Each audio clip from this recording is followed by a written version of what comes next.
Amigos e amigas, estamos começando mais uma vez a nossa conversa pelo Facebook.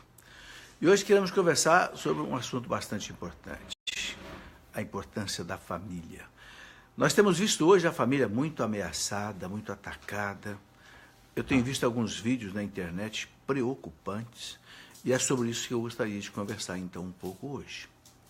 Porque sabemos da importância da família, ok? Então vamos pedir a Deus que nos abençoe, nos dê a sua graça, a sua bênção, para que a gente possa fazer aqui uma boa reflexão nesta noite. Se você quiser, você pode entrar aí, mandar sua pergunta, ok? E até compartilhar com outras pessoas. E eu quero também mostrar alguns livros que eu já publiquei nesses 40 anos que eu tenho trabalhado com famílias, encontros de jovens, casais, pelo Brasil, até fora do Brasil.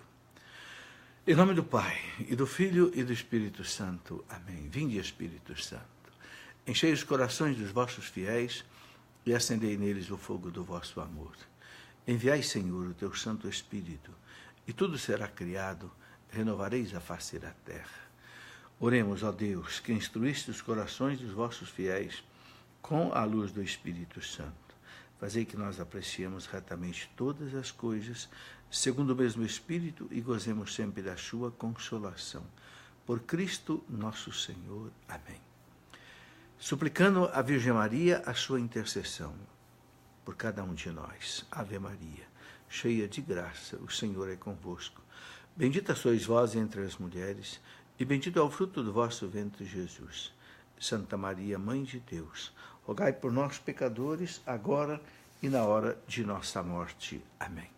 Glória ao Pai, ao Filho e ao Espírito Santo, como era no princípio, agora e sempre. Amém. Em nome do Pai, do Filho e do Espírito Santo. Amém. Muito bem, muito boa noite a vocês todos que me acompanham. Estou vendo aí a Bia, Nilma, Ana Paula Brito, Maria Sueli, sejam todos bem-vindos. Kátia Adriana. Queremos conversar hoje sobre algo importante, meus irmãos. Eu assisti 2 vídeos pela internet, pelo YouTube, muito preocupantes. Um deles, eu vi uma jovem deputada, né, defendendo, assim, explicitamente, o fim da família patriarcal. Ou seja, o que é a família patriarcal? É a família instituída por Deus. Um homem, uma mulher, um pai, uma mãe e os seus filhos. Ela defendendo exatamente dentro de uma cultura marxista, dizendo explicitamente que, destruindo a família patriarcal, que é a responsável pela geração da propriedade privada, que é algo que o marxismo condena, mas que a Igreja Católica sempre aprovou, e também, destruindo a família patriarcal, se destrói as classes, então se implanta o comunismo, se implanta o socialismo. Né? E ela termina, inclusive, dizendo que a ideologia de gênero veio exatamente para isso, para quebrar esse fundamentalismo, né, bíblico, cristão, judaico, da família patriarcal. Ou seja, uma coisa hoje explícita, colocada na internet, né, assim, ostensivamente. Ou seja, um ataque objetivo, frontal, contra a família instituída por Deus. Ora, nós cristãos, sobretudo nós católicos, não podemos ficar alheios a uma coisa dessa. E depois assisti um outro vídeo também, de um seminário LGBT, né, onde um dos palestrantes coloca, né, com uma Bíblia na mão, dizendo assim: eu não consigo acreditar. Como é que ainda tem gente que acredite que possa haver verdade nisso daqui? E joga a Bíblia em cima da mesa. Né? E defendendo o seguinte, que é preciso acabar com a religião nas escolas, né, se quiser promover uma nova ordem social na sociedade. Né? Porque os cristãos estão crescendo na vida política e vão impedir que se estabeleça aí, né, tudo aquilo que quer, né, o LGBT. Enfim, ataques assim hoje explícitos realmente contra a moral cristã, contra a família cristã, contra a família, né, que Deus instituiu. Ora, meus irmãos, isso é altamente preocupante. O Papa João Paulo II chamava a família de santuário da vida. Eu até escrevi um livro com esse título, Família, Santuário da Vida. Veja o que significa essa palavra santuário, quer dizer lugar santo. Né? É esse livro aqui. Nesse livro eu coloco toda a fundamentação cristã, né? Você está vendo aí São José, Nossa Senhora, Menino Jesus, a Sagrada Família, porque Jesus quis entrar na nossa história pela porta da família. Isso é altamente significativo. A família como santuário da vida, quer dizer, o lugar santo, ário quer dizer lugar, santo, santuário, lugar santo da vida. É o lugar santo que Deus preparou para que a família pudesse existir, a vida pudesse existir. Então, a família que Deus instituiu, quando Ele criou o homem, criou a mulher, uniu os dois, né? Depois que Deus fez Eva, levou Eva para Adão, está lá no Gênesis 2:24, Deus então diz para o casal, né? Primeiro Deus disse, crescei e multiplicai, e dominai a terra. Ou seja, o mundo foi entregue na mão da família. Crescei. Homem e mulher devem fazer o outro crescer. Crescer na fé, crescer na bondade, crescer nas virtudes, crescer como ser humano. E multiplicar os filhos. Ok? Esse é o arquétipo que Deus colocou como base da sociedade. Então, a família é sagrada, porque foi instituída por Deus. Quebrar esta família é como você quebrar as colunas que sustentam um edifício. Vai desabar tudo. Ok? Quando o Papa chama a família de santuário da vida, é o lugar sagrado que Deus preparou para a vida existir. Se nós destruirmos a família, vamos destruir a vida. E aí você começa a perceber hoje por que a vida está tão ameaçada de morte. O Papa João Paulo II, naquela encíclica dele, Evangelho da Vida, Evangelium Vitae, João Paulo II disse o seguinte, há uma conspiração contra a vida. Né? É o aborto, é a eutanásia, é a manipulação de embriões, é a contracepção exagerada, é tudo isso que vai destruindo o quê? A vida. Ok? Então, é isso que nós queremos conversar. Eu estava lendo essa semana, na revista Veja, que saiu neste domingo, para você ter ideia, o artigo está aqui na minha mão, da revista Veja, né? O artigo diz o seguinte, 5 descobertas do IBGE sobre a família brasileira. Veja, aqui a revista, da data aqui do dia 22 de novembro, né, de 2017. Bem, está escrito aqui o seguinte, nascem menos bebês, primeira informação do IBGE, em 2016, 2,8 milhões de nascimentos, uma queda recorde de 5,1%, ou seja, a população se extinguindo no Brasil. O número de casamentos diminui. O fenômeno atingiu tanto cônjuges de sexos distintos, queda de 3,7%, quanto do mesmo sexo, 4,6%. Aumentou a quantidade de divórcios. Né? Então, ele coloca aqui, a maior incidência se deu entre casais com filhos menores de idade, 47,5%, ou casais sem filhos, 27,2%. E aí vai uma série de outras coisas. Há mais casos de guarda compartilhada, as mulheres tornam-se mãe mais tarde, ou seja, são valores que realmente mostram que a família está sofrendo uma crise. Né? Bom, o Papa coloca isso. Eu gostaria, então, de colocar aqui para nós, nessa reflexão, o que a igreja nos ensina sobre a família, sobre a sua importância. Né? Então, o Papa diz, família é santuário da vida. Igreja doméstica. Essa expressão, o Concílio Vaticano II resgatou lá das origens da humanidade. Lá nas origens da humanidade, chamava-se a família de igreja doméstica. Por quê? Porque você sabe muito bem que até o ano 313, o cristianismo era proibido em Roma. No ano 313, que o imperador Constantino se converteu, porque sua mãe Santa Helena já tinha se convertido, e através do chamado Edito de Milão, ele proibiu a perseguição aos cristãos.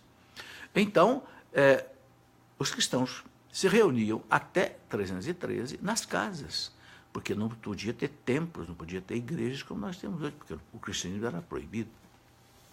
Então, a igreja era chamada, a família era chamada de igreja doméstica. Veja que coisa bonita. As duas grandes famílias unidas, a igreja e a família, né, do pai e mãe. Depois, o Papa lembra o seguinte, que a família ela é o fundamento da sociedade. Ou seja, destruir a família é você destruir a sociedade. O Papa diz, a família é um patrimônio da humanidade. Não se pode tocar nela. É um patrimônio da humanidade. Sempre existiu. Desde Adão e Eva até hoje, nós encontramos a família, pai, mãe e filhos. Eu gosto de citar um exemplo muito interessante, quando se estabeleceu o comunismo na União Soviética, na Rússia, em 1917, os líderes comunistas que eram contra a igreja, Lenin, Stalin, Companhia Limitada, né, Trotsky, eles queriam acabar com a família, porque essa mentalidade que a família, né, a mentalidade marxista, que a família é concentradora de renda, a família é que gera propriedade privada, a família é que impõe a religião, né, e o marxismo é totalmente ateu, então quiseram acabar com a família, né, fazendo com que o Estado educasse as crianças, só que passaram 20 anos, Lenin escreveu uma frase que ficou solene, vamos restabelecer a família na Rússia, porque a Rússia está virando um bordel, ou seja, uma imoralidade. Né? A gente vê como é que a família é algo natural, né? Que não pode ser destruída. Né? A família é um projeto de Deus. Uma coisa que eu gostaria que você percebesse bem é o seguinte, nós fomos criados à imagem e semelhança de Deus. Está bem claro na Bíblia, Gênesis 1:26. Deus, quando foi fazer o homem, disse, façamos o homem a nossa imagem e semelhança. Ou seja, Deus não olhou para fora, um modelo fora dele. Não. Quando Deus quis nos criar, Deus entrou dentro dele, diz o Papa João Paulo II. Deus olhou para ele e nos fez. Por isso nós somos maravilhosos. Por isso temos todas essas faculdades que temos, inteligência, liberdade, vontade, consciência, memória, porque somos imagem de Deus. Mas não somos só nós, a família também foi criada à imagem de Deus. O Catecismo da Igreja, lá no parágrafo 2205, diz que a família é vestígio e sinal da Santíssima Trindade. Olha que expressão bonita, você pode conferir no seu catecismo, se quiser, parágrafo 2205. A família instituída por Deus é vestígio e sinal da Santíssima Trindade. Por quê? Porque a Santíssima Trindade é uma família. Pai, Filho e Espírito Santo são 3 pessoas divinas que formam um único Deus. Então, Deus se espelhou na natureza dele para instituir a família como uma comunidade de amor, que é Deus, a comunidade deve ser pai, mãe e filhos. Olha que coisa bonita. Então, a base da humanidade, o projeto estrutural da humanidade, né, quando o engenheiro vai fazer um prédio, a primeira coisa que ele faz é um projeto estrutural. Ele calcula as colunas, as vigas, baldrames, né, para saber se vai aguentar o peso todo que vem ali em cima. É o projeto estrutural. Deus fez um projeto estrutural para a humanidade. Esse projeto é a família. Se nós arrebentarmos essa família, nós vamos arrebentar a sociedade. E ela já está sentindo as suas consequências. Por que tanta gente hoje vivendo tão mal? Jovens vivendo aí, né, na situação de violência, de crime, de droga, uma sexualidade sem compromisso, sem sentido. Por que tudo isso? Porque falta um pai, uma mãe, uma família para educar, para colocar no lugar, para corrigir. Ok? Né? Eu sou de uma família de 9 irmãos. Do lado da minha casa tinha um tio que tinha 15 filhos. Olha, eu não vi nenhum drogado, eu não vi nenhum delinquente, eu não vi ninguém roubando, assaltando, matando, destruindo, fazendo coisa errada. Não, por quê? Porque tinha uma correção. Tinha um pai, tinha uma mãe que corrigia. E que ensinava as virtudes. Ensinava a humildade, a simplicidade, o respeito com os mais velhos. Ok? Ensinava, né, a castidade. Sim. Ensinava o catecismo. ensinava a ir para a igreja e levava para a missa junto. Ou seja, moldava as virtudes, né? A temperança, a justiça, a verdade, a mansidão, a paciência. A família é a educadora das virtudes. Agora, se a gente destrói a família, meus irmãos,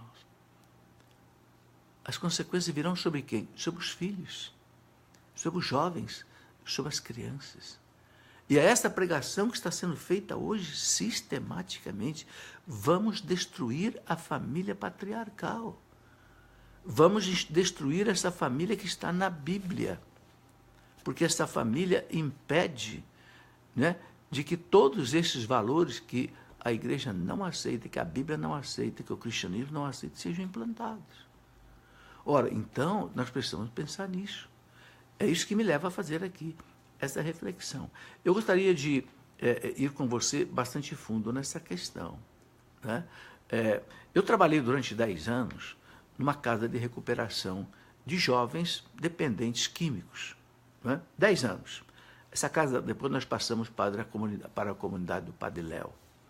E eu me lembro de um rapaz, né, que ele dava esse testemunho dele publicamente, por isso eu posso falar aqui, embora eu não vá dizer o nome dele.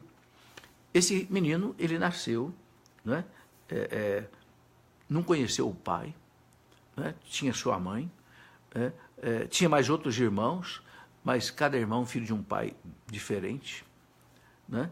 E, bem, ali ele e uma irmã foram para um orfanato, do orfanato foram para a rua, para a FEBEM, da FEBEM foram para a rua, começaram a se drogar, assaltar, roubar, foram presos, né?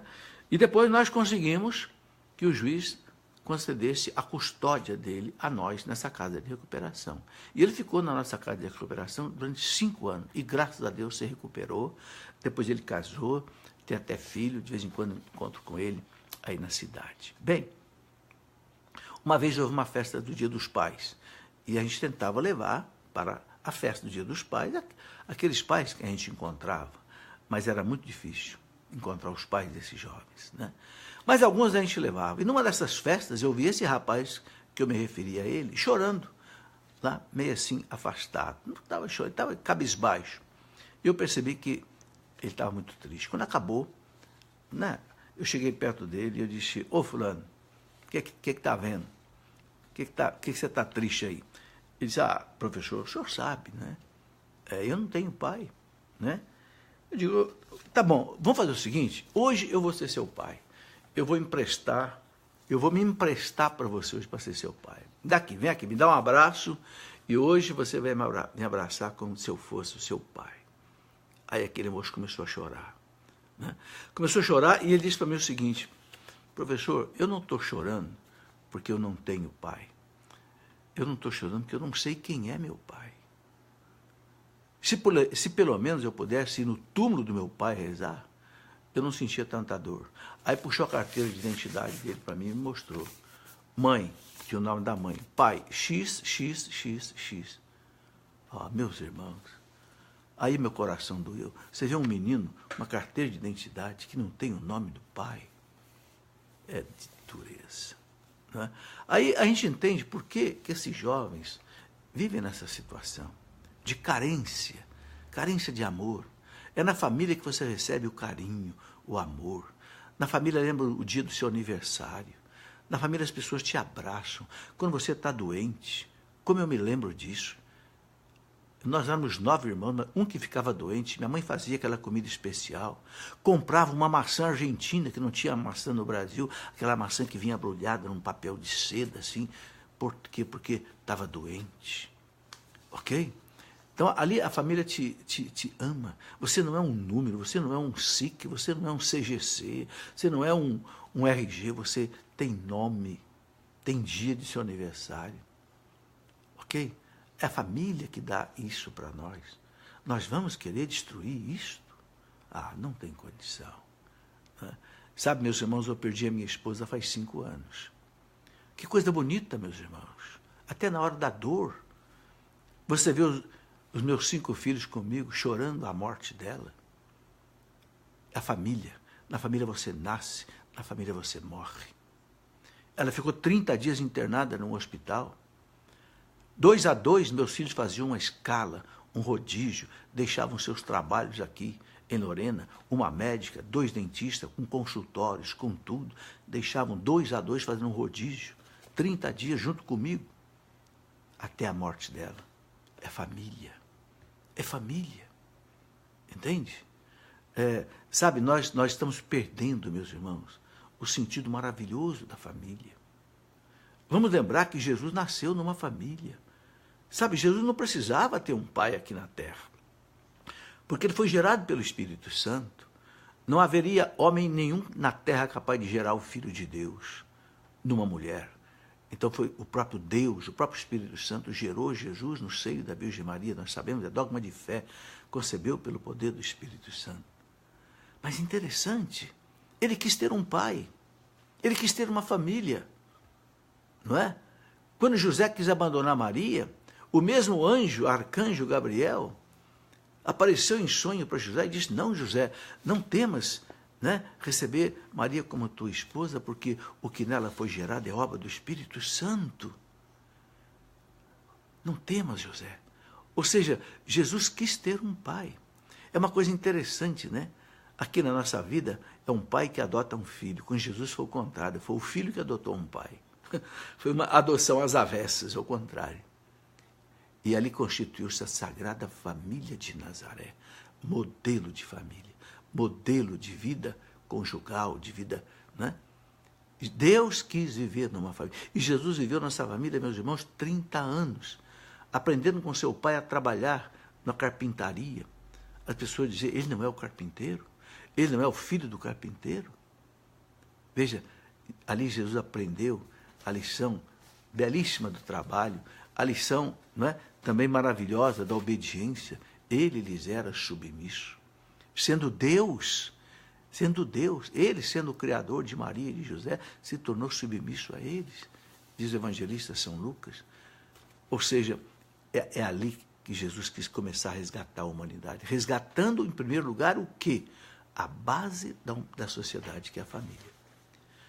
E é muito interessante, qual foi o primeiro milagre que Jesus fez? Foi numa festa de casamento, em Caná da Galileia. Por quê? Porque é no casamento cristão que começa a família. Ali, Deus une um homem e uma mulher. O homem que simboliza o próprio Deus, a mulher que simboliza a igreja.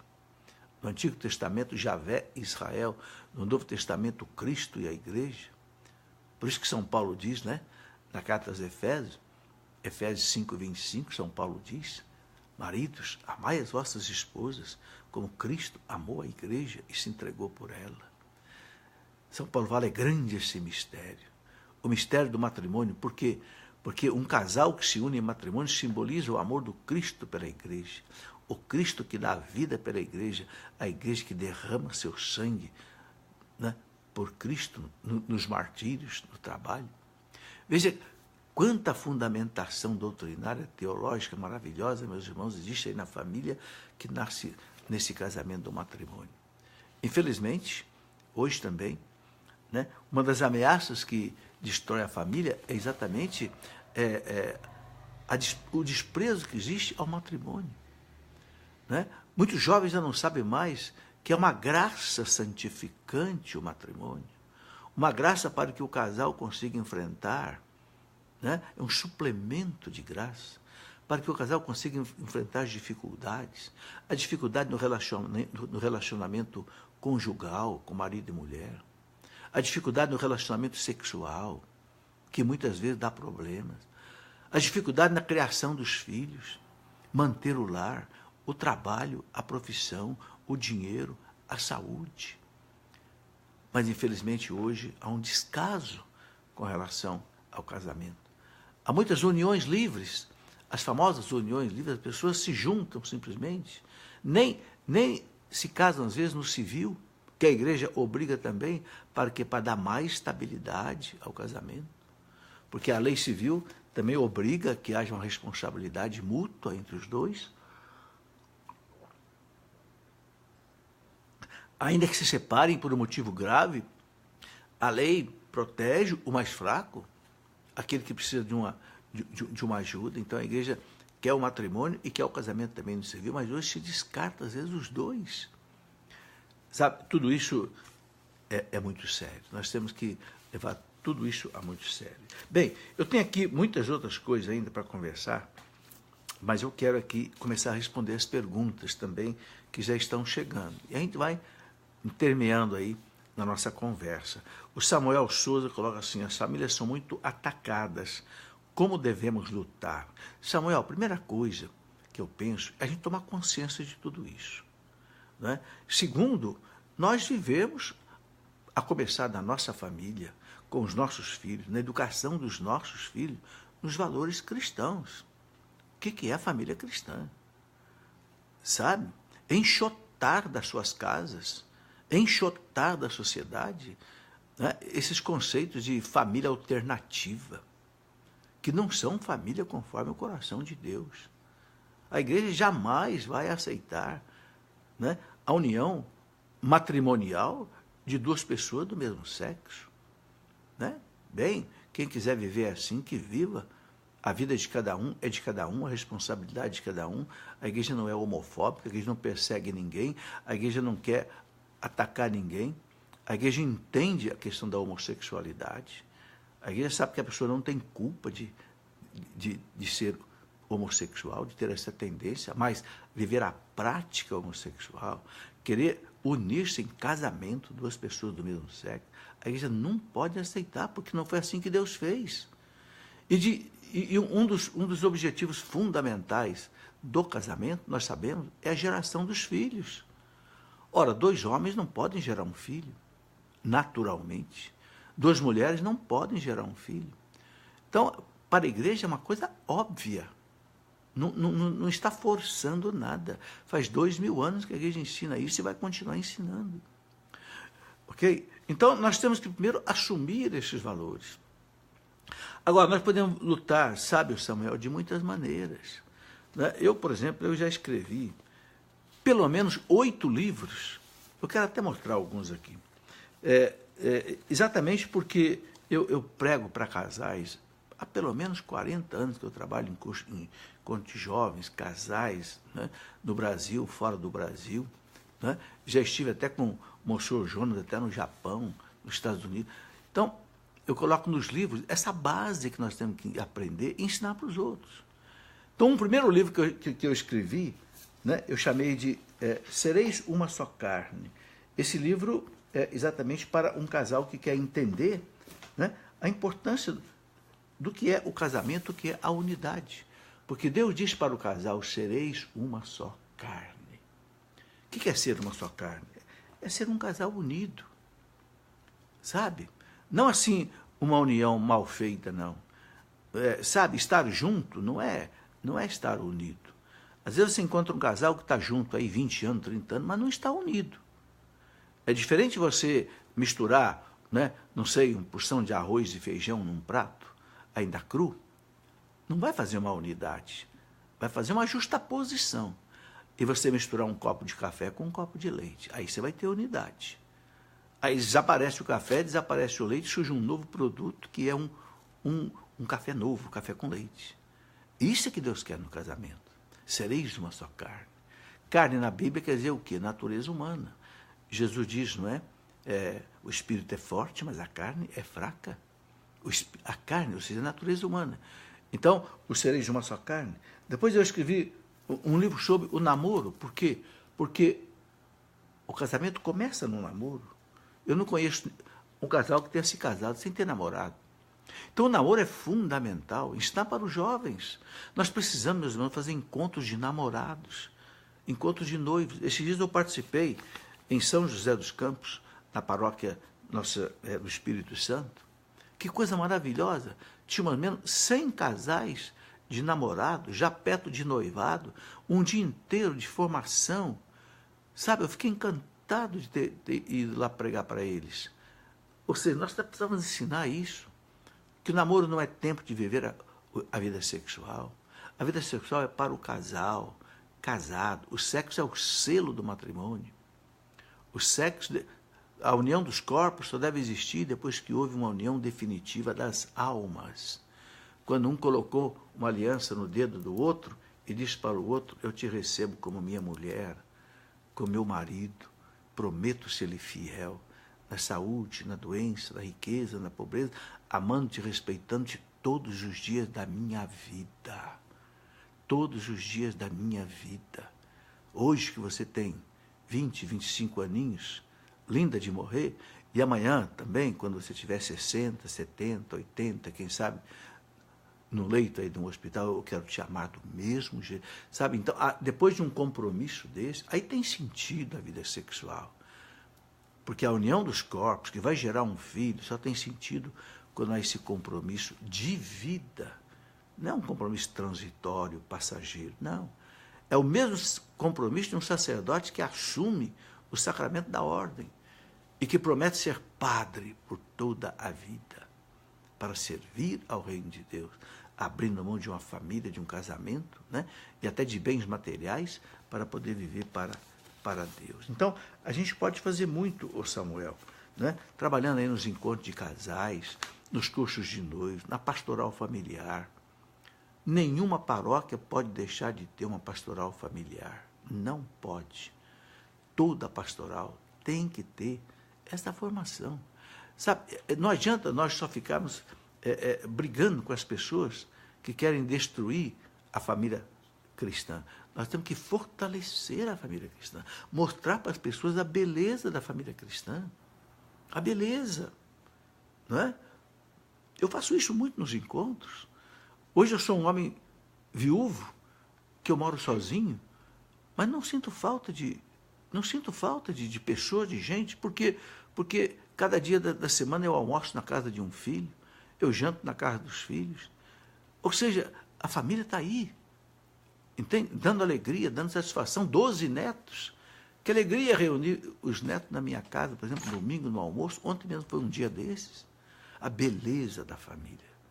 Sabe? Por isso que o Papa João Paulo II dizia: a família é insubstituível. A família é inegociável. A família é o patrimônio da humanidade. Não podemos abrir mão dela. Bom, Larissa Frutuoso, por que as pessoas estão dizendo que a religião irá se acabar? Larissa, não vai acabar nunca. Sabe, esse negócio de querer dizer que a família vai acabar, que a religião vai acabar, isso aí são agressões de quem querem isso. Mas nós temos uma promessa de Cristo. Jamais as portas do inferno vão prevalecer contra ela. A família, Larissa, existe desde Adão e Eva. Nem o comunismo, nem o fascismo, nem o nazismo, ninguém conseguiu acabar com a família. A família existe em toda a face da terra. Ok? Por quê? Porque é uma instituição divina. E aquilo que Deus institui, o homem não consegue destruir. Fique tranquila. A família pode ser pisada, judiada, mas ela nunca vai ser acabada. A mesma coisa a religião. A nossa fé cristã, o Larissa, já tem 2000 anos. A primeira perseguição foi lá no tempo dos judeus. Mataram Pedro, mataram Estevão, mataram, né, São Tiago Maior, perseguiram os cristãos, prenderam os apóstolos, bateram nos apóstolos. Paulo e Pedro sofreram, foram decapitados em Roma. Foram 250 anos de perseguição dos Césares, Nero, Trajano, Vespasiano, Diocleciano, Domiciano e etc. Depois veio nazismo, veio comunismo, veio fascismo, veio, sabe, tudo contra a igreja. Hoje, né, esse laicismo anticatólico, querendo arrancar Deus da sociedade, querendo arrancar os crucifixos das paredes, querendo arrancar as imagens das ruas. Ninguém vai segurar. Sabe, quando a gente olha o que fez a Revolução Francesa, que matou 17 mil padres e não conseguiram acabar com a religião na França, pelo contrário, depois de 10 anos de terror da Revolução Francesa, né, de 1789 até 1800, 10 anos de terror, a igreja voltou com toda a força na França. Mesma coisa, 70 anos de comunismo, querendo acabar com a família, querendo acabar com a religião, com o cristianismo. A religião voltou na Rússia mais forte do que nunca. E é sempre assim. Mesma coisa na Revolução Mexicana, em 1929, a Revolução né, espanhola de 1930, mataram milhares e milhares e milhares de padres e cristãos. Está lá a Espanha cristã, o México cristão. Então, ninguém consegue acabar com aquilo que é de Deus. Sabe, Deus não prometeu para nós que nós não sofreríamos e que nós não seríamos até martirizados. Mas uma coisa Deus prometeu, nós não seremos vencidos. Essa é a nossa alegria. Sabe? Deus não prometeu que nós não sofreríamos. Isso Ele não prometeu. Mas Ele prometeu. As portas do inferno nunca prevalecerão contra a igreja. Bom, Jurema Freda, estou apavorada com o jeito que anda o Brasil. Temos que rezar por quem e como. Jurema, rezar pela família, rezar pelos nossos governantes. Sabe, São Pedro, São Paulo, São João recomendava rezar pelos governantes. Porque se eles exercem uma autoridade, essa autoridade, de certa forma, vem de Deus. Jesus falou a Pilatos, Pilatos, você tem autoridade sobre mim, porque essa autoridade vem de Deus. Mas você vai ser julgado por Deus. Ok? Então, rezar pelas famílias, rezar pelas pastorais familiares, sabe? E trabalhar nessas famílias. Hoje, graças a Deus, nós temos muitos. Olha, eu não dou conta de atender os pedidos que eu recebo para pregar em encontros de casais, cursos de, né, aprofundamento para casais. Graças a Deus, se espalha no Brasil, sabe? Não podemos perder a esperança, não. Eu sou muito esperançoso, porque o mal faz muito barulho, mas o bem não faz. Então dá a impressão que o bem está sendo vencido. Não está, não. É que o mal é escandaloso, o mal é barulhento, o mal sobe na mesa e sapateia em cima da mesa, e pega microfone, e pega megafone, e sai gritando na mídia. O bem não faz isso. Mas vamos continuar fazendo bem, né? E a gente vai vencer. Juliana Baiense, me assustei também.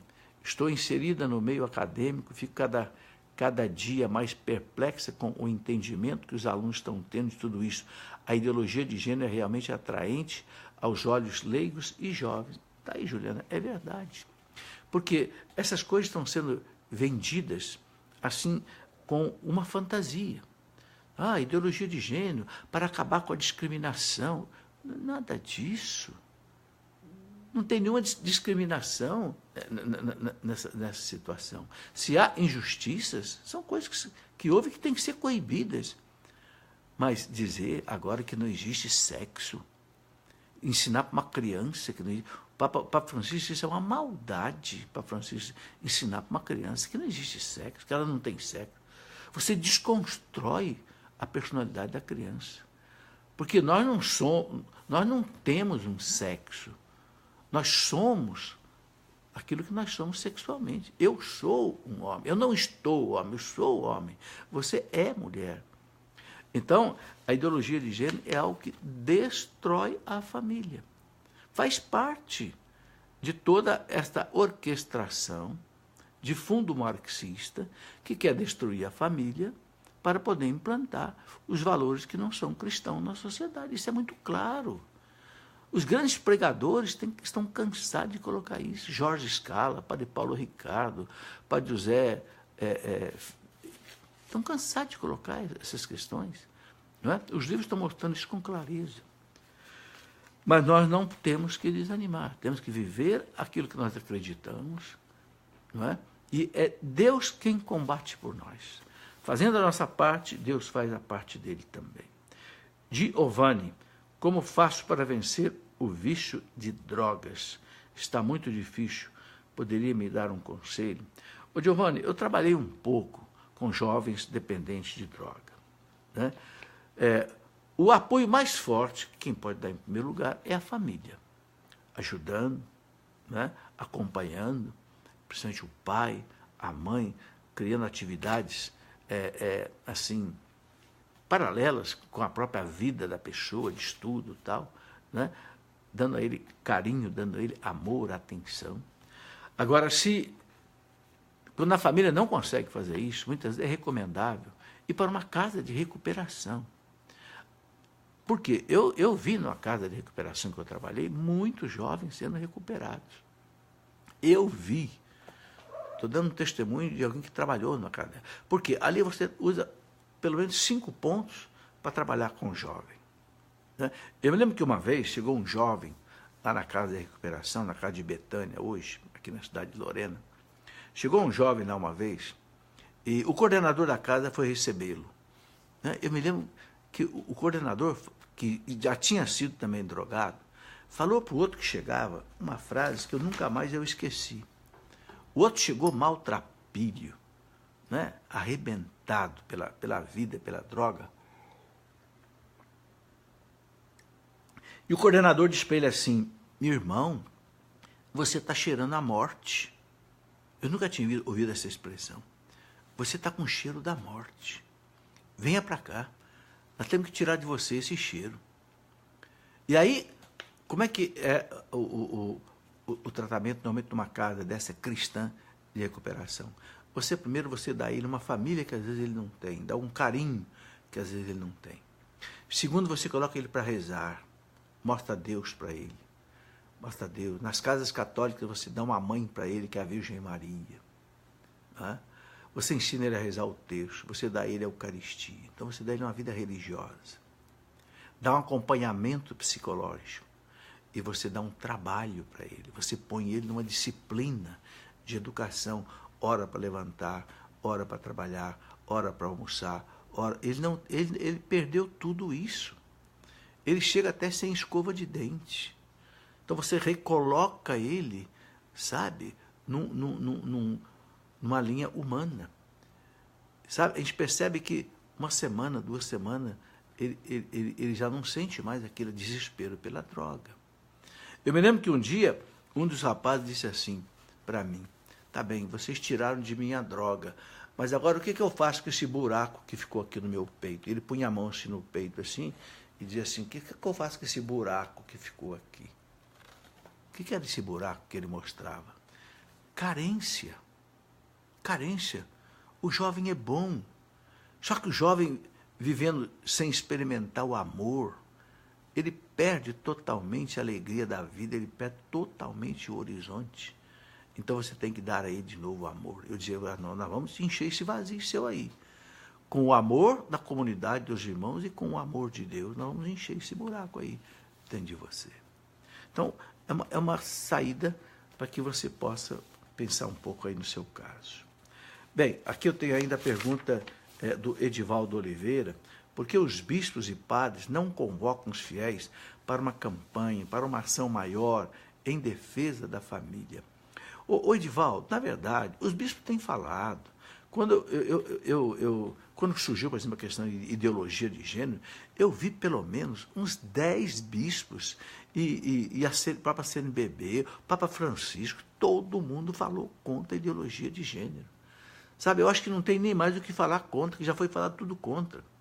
Muitos bispos, Dom Henrique Soares, Dom Antônio, bispo auxiliar do Rio de Janeiro, quantos e quantos artigos eu li. Sabe? Então, eu penso que o que nós precisamos fazer é fortalecer as bases.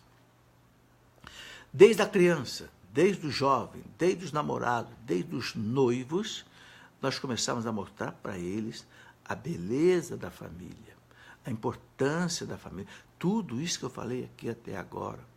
É a família que me socorre na hora que eu estou doente. É a família que paga para mim uma faculdade. É a família que me acompanha o dia que eu vou receber um diploma. É a família que vibra comigo. É a família que chora comigo. É a família que me abraça quando eu estou aflito, angustiado. E quem não tem família? Ok? Se nós vamos deixar a família destruir, é que nós ficamos nessa carência que a sociedade está vivendo. Então, é isso que nós não podemos deixar acontecer. Vera Holtz: sou professora de escola pública e observo com tristeza essa lavagem cerebral que estão fazendo com nossa juventude. Como conter uma coisa dessas? Vera, eu penso que aí é reagir contra isso. E não adianta querer reagir sozinho. Sozinho, né, a gente não consegue. Como diz o lema da Canção Nova: juntos somos mais. Sabe? Então tem que haver uma reação de pais. Pais que não concordam com essa lavagem cerebral, de ideologia de gênero e tudo mais, pais que se reúnam que se manifestem com abaixo-assinados, que procurem a direção da escola. Não é? Eu vi esses dias aí um livro, né? Vi pela internet, chamado A Diversidade Sexual na Educação e os Direitos de Cidadania LGBT na Escola. Quer dizer, empurram essas coisas mesmo hoje goela abaixo. E é um livro do Ministério da Educação e Cultura. Ora, então, o único jeito é reagir contra isso com manifestações também, né? Assim, com mobilização conjunta. Sozinho, uma andorinha não faz verão, mas unido a gente pode fazer alguma coisa. Tarciana Caroline, sou enfermeira e fui apedrejada com palavras pelos enfermeiros de um grupo que fazia parte porque eu sou contra o aborto. Ô Tarciana, paciência, isso é ser cristão. Muitos cristãos foram mortos durante 2000 anos de vida da igreja por viverem a fé cristã. Nós não temos outro jeito. Né? Jesus é sinal de contradição. Nós não conseguimos escapar disso. Quando Jesus foi apresentado no templo, aos 40 dias, né, o velho Simeão pegou Jesus no colo, né, e ele disse para Maria, uma espada vai transpassar sua alma, porque esse menino é colocado como um sinal de contradição. Ora, o que é sinal de contradição? É exatamente isso. É ir contra uma maioria. Não é porque uma maioria defende alguma coisa que está defendendo a verdade. Não. Muitas vezes a verdade está com uma pessoa só. Nós somos cristãos. A nossa lei é essa, não matar. Matar uma criança no ventre da mãe é um assassinato, é um crime hediondo. Agora, nós temos, meus irmãos, que ter coragem de defender isso. Né? O Papa Bento XVI disse um dia o seguinte, que hoje nós cristãos não vamos ser mais crucificados como Jesus Cristo, e nem apedrejados como foi Santo Estevão, e nem talvez decapitado como foi São Pedro, né? São Paulo. Mas o Papa Bento XVI diz, hoje nós vamos sofrer o martírio, né, da ridicularização. Expressão que o Papa Bento XVI usou. Hoje nós vamos passar pelo martírio da ridicularização. Vão nos chamar de ridículos porque você acredita na Bíblia.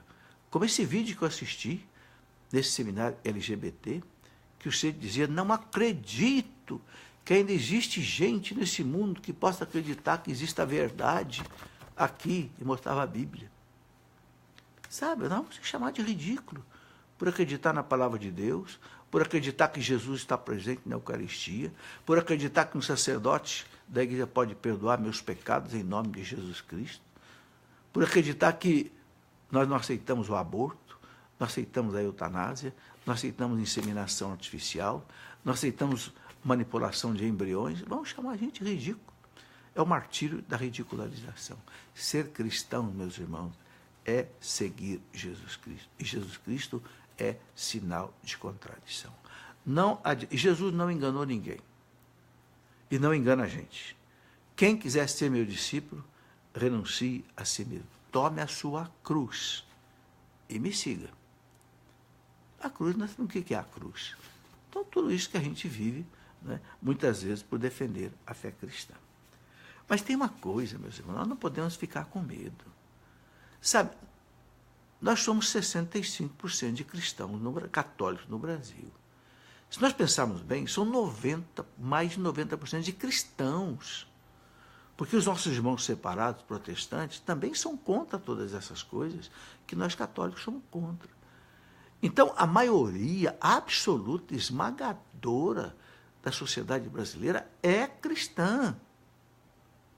Só que a gente sabe de uma coisa, quem conhece a história do mundo, história universal, sabe que as grandes revoluções são feitas por uma minoria barulhenta, que cala uma maioria silenciosa.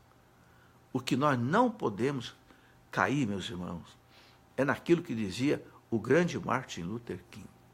Luther King era um negro americano, pastor, batista, que no ano de 1963 foi baleado, foi morto nos Estados Unidos, lá na cidade dele, em Atlanta, né, na Geórgia, nos Estados Unidos, porque ele era contra o racismo.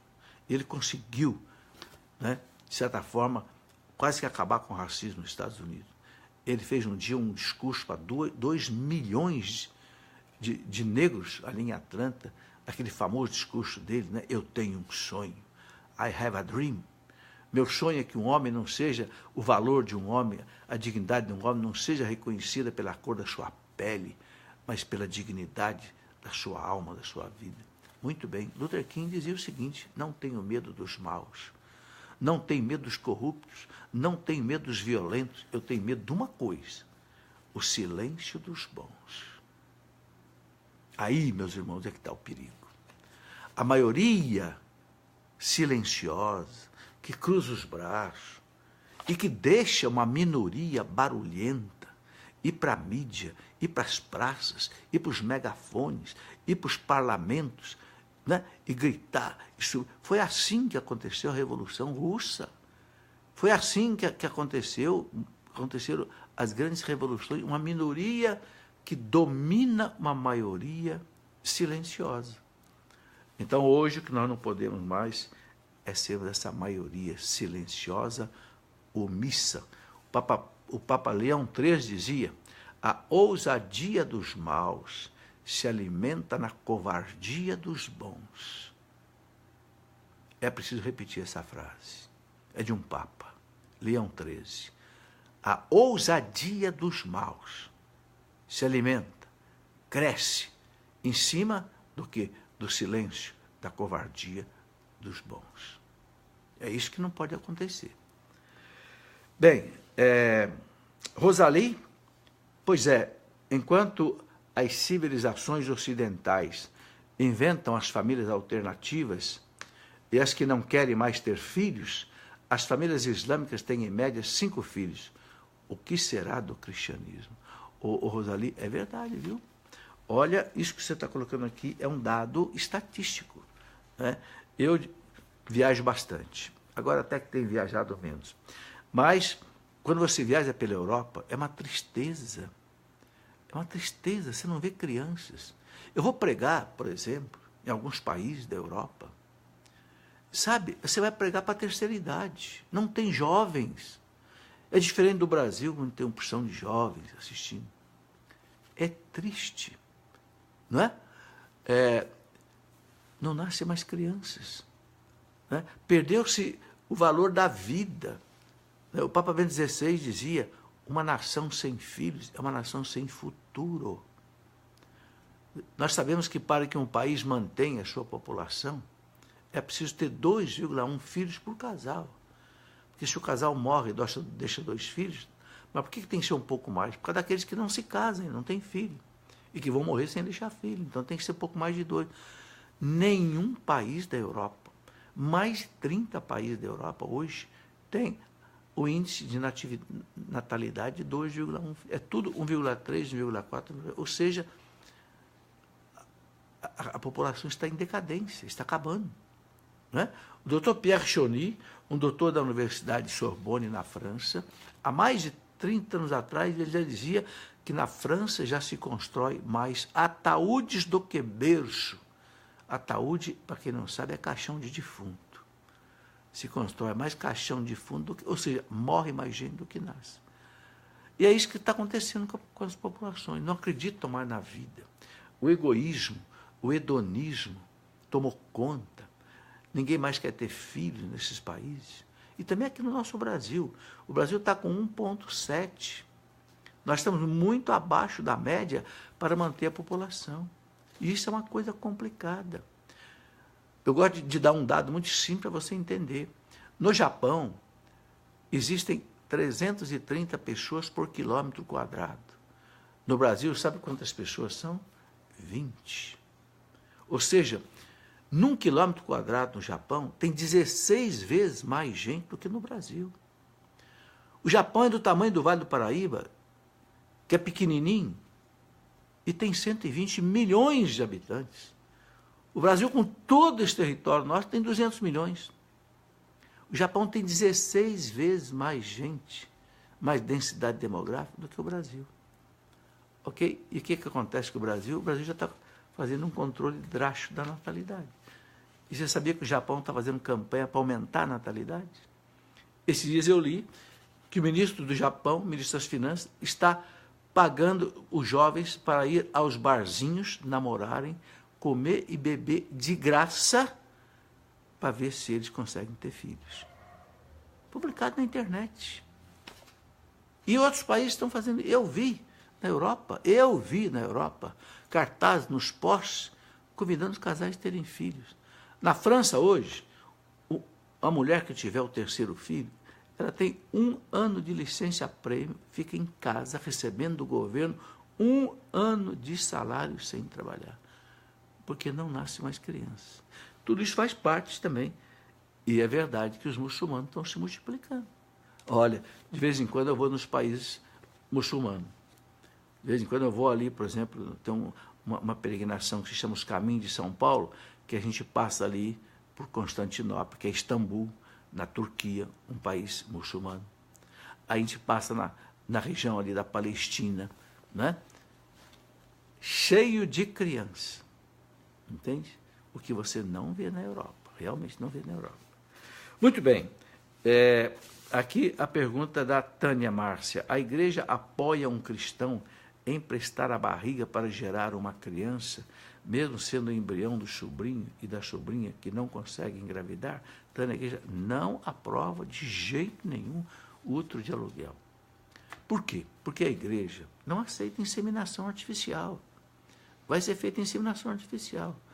Sabe, uma coisa que precisa ficar bem claro para nós cristãos é o seguinte, está no catecismo da igreja muito bem claro. A igreja ensina que o filho tem se gerado pelos seus pais, no ato sexual de amor dos dois. A igreja diz que não tem exceção. Uma criança não deve ser gerada de outro jeito. É o pai e a mãe que recebeu de Deus o dom da paternidade e da maternidade. E o catecismo diz que a criança tem o direito inalienável de ser gerada pelos seus pais, num ato de amor. Porque gerar uma criança, meus irmãos, não é a mesma coisa que gerar um bezerrinho ou um pé de eucalipto. Com bezerro, com um pé de eucalipto, você pode fazer clone, você pode fazer inseminação, pode fazer o que quiser, porque ali não tem uma alma à imagem de Deus. Aqui, quando um ser humano é gerado, quando o óvulo do pai fecunda, o sêmen do pai fecunda o óvulo da mãe, Deus cria uma alma imortal, a imagem e semelhança dele coloca. Então a igreja ensina que isso não pode ser feito num tubo de ensaio de um laboratório, congelando embriões, além de todos os problemas que isso tem gerado. Você sabe muito bem que a inseminação artificial hoje virou um grande negócio, riquíssimo. As clínicas de fertilização, né, eu posso dizer nos Estados Unidos que eu tive contato com isso lá, né, uma moça que quer fazer uma inseminação artificial, chega lá num daquelas clínicas de fertilização, pega lá um book, um livro lá, com as fotografias dos rapazes, ela escolhe qual é o rapaz que vai doar o sêmen para fecundá-la. E aí quanto é que ela paga? $30 mil, $20 mil, $40 mil. Ou seja, virou comércio a vida humana. É uma outra razão pela qual a igreja não quer saber da inseminação artificial. Não é esse o motivo mais importante. O motivo mais importante é que a igreja ensina que a criança tem o direito de ser gerada pelos seus pais. Mercedes Magno. Eu só nunca entendi essa versão de que o socialismo e o comunismo desfaz a família. Ô Mercedes, esse vídeo que eu assisti é claríssimo. Tá? Vou continuar lendo aqui. Ela diz, li Marx e nunca meu conselho de família foi abalado. O que vi nele foi sua crítica nas relações de exploração do trabalho no sistema capitalista de produção. São tantos equívocos que o resultado final chama-se alienação. Vejo pouca gente preocupada com a fome e a miséria do mundo. Mercedes, o Papa instituiu o Dia Nacional do Pobre deste domingo passado. A igreja, não existe na história da humanidade uma instituição que tenha feito mais caridade que a Igreja Católica Apostólica Romana. Não existe. Veja os sanatórios, os hospitais, as Santas Casas de Misericórdia, os asilos de São Vicente de Paulo, e etc, etc, etc. Bem, você está dizendo aqui que Marx não se punha contra a família. Ora, os entendidos que colocam para nós a filosofia de Marx, coloca bem claro que ele era radicalmente contra a família patriarcal. Por quê? Porque a família patriarcal gera a propriedade privada. Esse vídeo que eu escutei há poucos dias, que eu citei aqui, a moça esbravejava contra a família patriarcal, baseados nos ensinamentos de Engels. Engels, Marx e Companhia Limitada. Ora, é claríssimo, né, que eles fazem uma conotação direta, uma correlação direta entre a família patriarcal, as classes que são geradas, que o marxismo é contra, e a geração da propriedade privada. Quer dizer, se você não viu isso nas obras de Marx, não sei se você leu tudo que ele coloca sobre essa questão. Pelo menos das coisas que eu já lia, isso é muito claro, né? Não há dúvida que...